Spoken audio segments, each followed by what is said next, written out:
Ankita Robin and welcome to SG Global News. From the celebration of the first feast day of St. Carlo Acutis since his canonization, to the Pope ordering a penitential rite at St. Peter's Basilica following a shocking act of desecration on Friday, we have many stories to cover.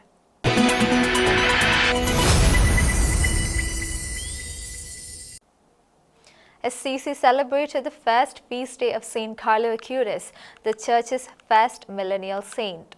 Cardinal Pietro Parolin presided over the Mass at the Church of the Renunciation, where Carlo's parents joined pilgrims from around the world to honor the young saint's enduring legacy. The city of Assisi celebrated the feast of St. Carlo Acutis, the first millennial saint who was recently canonized by Pope Leo on September the 7th.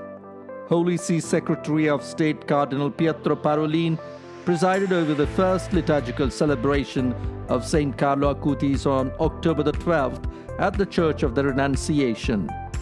Antonia Salzano and Andrea Acutis, parents of the saint, were also in attendance. In his homily, Cardinal Parolin called Carlo a new pearl for this city of saints and a great gift to the Church. He expressed the hope that his witness would bear fruit with many fruits of holiness among young people. The Cardinal noted that St. Carlo helps today's faithful understand the gospel with the example of his life. He also highlighted Carlo's Christian joy, good humor, and smiling face, which touched the lives of the people around him. Since his canonization on September the 7th, thousands have flocked to Assisi and to his relics enshrined around the world. According to the Diocese of Assisi, more than 620,000 people have visited the tomb of St. Carlo Acutis in the first 8 months of 2025. In a historic breakthrough, Hamas has released all remaining Israeli hostages under a US-brokered ceasefire, ending 2 years of captivity and sparking scenes of relief across Israel. The Red Cross facilitated the transfers from Gaza, reuniting families in emotional moments celebrated nationwide. The deal, credited largely to US President Donald Trump's mediation efforts, is being hailed as a major diplomatic victory and a hopeful step toward lasting peace in the region. Under a US-brokered ceasefire, Hamas has freed all remaining Israeli hostages after 2 years of captivity, marking an emotional and historic breakthrough in the Gaza conflict. The International Committee of the Red Cross oversaw the transfer of 2 batches of hostages from northern Gaza to Israeli custody, where they were met with medical teams and reunited with their families amid tears and celebration.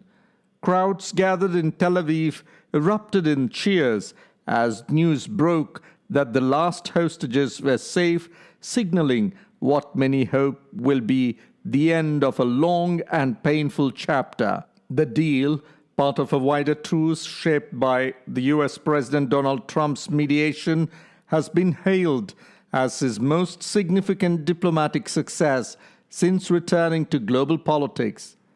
Trump personally arrived in Tel Aviv to oversee the final phase of the agreement, winning rare praise from both Israeli and US leaders for his persistence in brokering peace. While challenges remain, including the return of hostages and the release of Palestinian prisoners, the breakthrough has offered a fragile but genuine glimpse of hope for lasting stability in the region.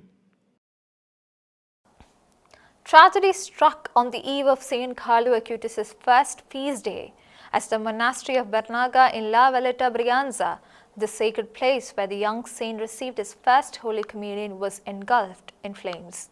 Authorities say the fire likely began due to an electrical short circuit. Fortunately, all 21 nuns escaped with their lives, though the centuries-old monastery and its treasures now lie in ruins. The monastery of Bernaga in La Valletta Brianza, where newly canonized St. Carlo Acutis received his first Holy Communion, was destroyed by fire on the eve of his first feast day, October 12th.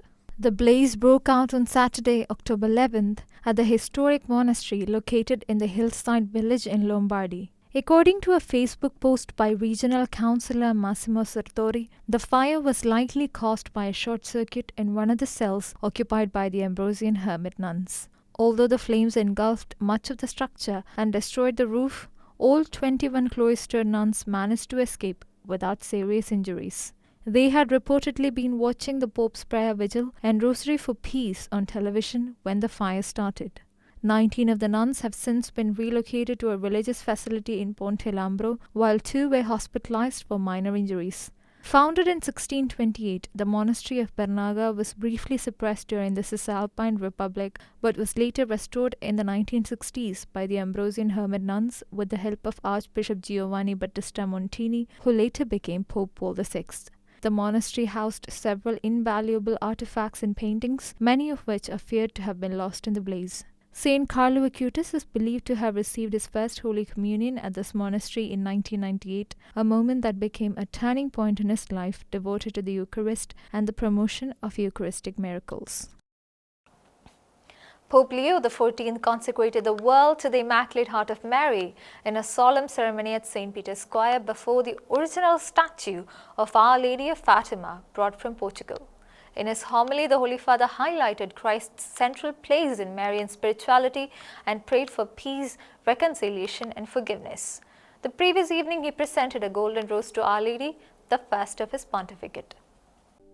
Pope Leo XIV on Sunday, October 12th, consecrated the entire world to the Immaculate Heart of the Blessed Virgin Mary. The act of consecration took place in St. Peter's Square after Holy Mass before the statue of Our Lady of Fatima brought from Portugal for the occasion.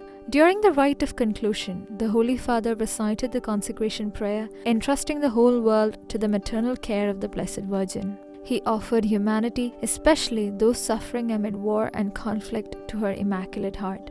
Pope Leo prayed that all people might listen to the Word of God and understand it so that they may walk safely along the path of holiness. Seeking Our Lady's intercession in both sorrow and joy, he implored the Lord for the gift of peace, reconciliation, and forgiveness.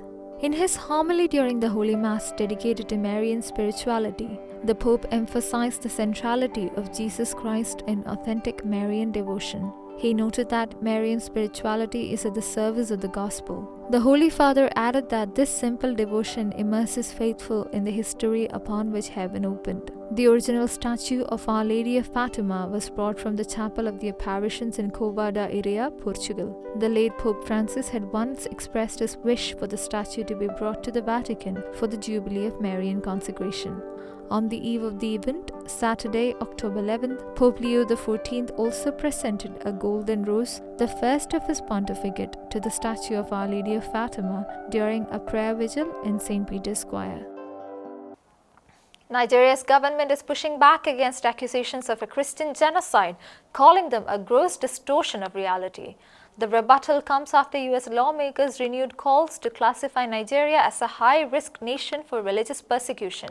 But as Nigerian officials dismissed the charges, advocacy groups warn that jihadist groups are expanding their reach and that millions of Christians could be at risk. In response to some US lawmakers' proposal to have the US State Department redesignate Nigeria as a country of particular concern, a senior official in the administration of Nigeria's President Bola Tinubu has rejected the narrative that Christians were selectively persecuted and killed in the country. Dada Olusegun, Tinubu's special assistant, accused Congressman Riley Moore of ignorance. In his post on X, Olusegun claimed that in Nigeria, no faith was under siege and no community was excluded. News outlet Crux reported that the Nigerian Minister of Information and National Orientation, Mohammed Idris, issued a statement describing the accusations of Christian persecution in Nigeria as a gross misrepresentation of reality. The Nigerian Senate has also introduced a motion to correct misconceptions regarding the purported Christian genocide narrative. The US designated Nigeria a country of particular concern in December 2020. However, a year later, the Biden administration removed the African country from the CPC list. A number of US lawmakers, including Congressman Riley M. Moore and Senator Ted Cruz of Texas, have called on the US Secretary of State Marco Rubio to restore Nigeria's CPC status. In a recent statement, Moore stated that Nigeria had become the deadliest place in the world to be a Christian, noting that more than 7,000 Christians have been killed there this year alone. According to Emeka Umyegbalasi, the leader of the Inter-Society Group, approximately 22 jihadist organizations are actively working to turn Nigeria into an Islamic state. Deadly border clashes erupted between Afghan and Pakistani forces, leaving dozens dead and prompting the closure of key crossings at Torkham and Chaman. The Taliban claimed its attacks were retaliation for Pakistani airstrikes in Paktika province, while Islamabad disputed casualty figures and accused Kabul of targeting civilians. As tensions rose, Saudi Arabia and Qatar called for restraint, even as the violence coincided with a rare Taliban diplomatic visit to India.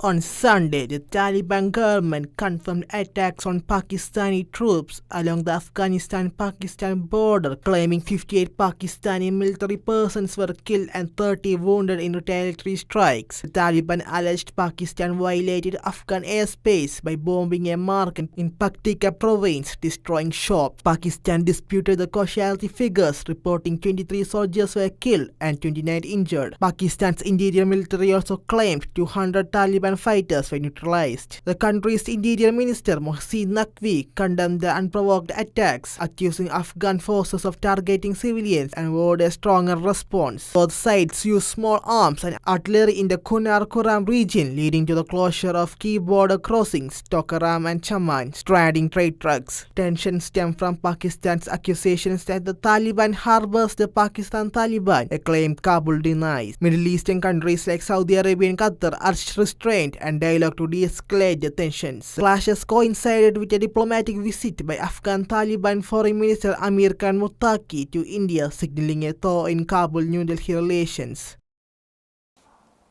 In a shocking act at the heart of Vatican City, a man desecrated St. Peter's Basilica by climbing onto the altar and urinating during Mass. Pope Leo XIV has since ordered a penitential rite to restore the sanctity of the place. Tonight, we trace the chronology of this distressing event, its precedents, and the liturgical and canonical measures now being set in motion. Pope Leo XIV has reportedly ordered that a penitential rite be held at St. Peter's Basilica after a man climbed onto the altar of the confession and urinated on it on Friday, October 10th.